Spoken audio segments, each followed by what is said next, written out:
เอา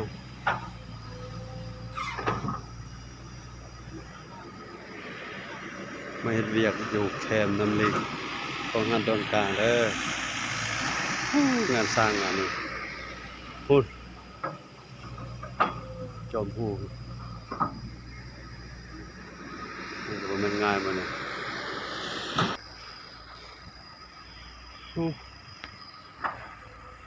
สูงเติบ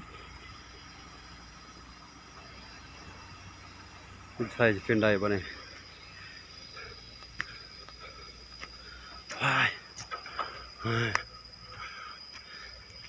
จะไปเบิ่งคันสุดท้าย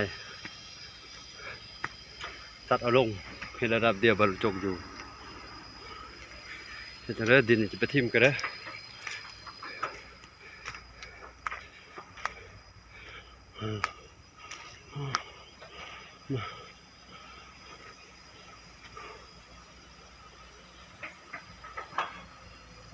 โถ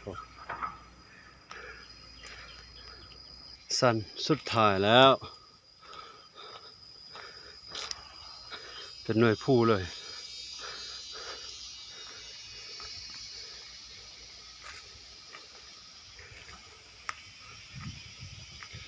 ไปทิ่มกันเด้อดิน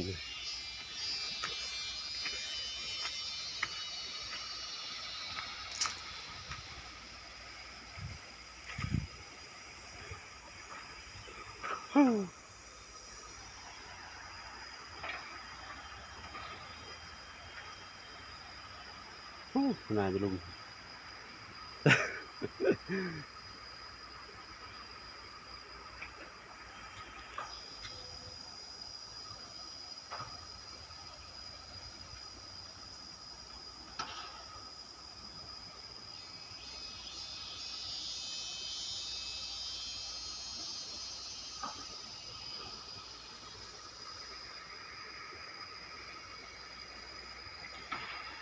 คอยคำยำแรง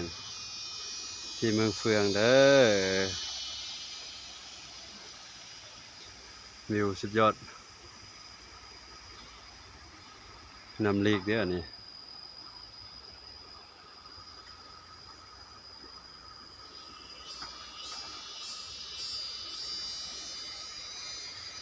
ในทางเมืองนี่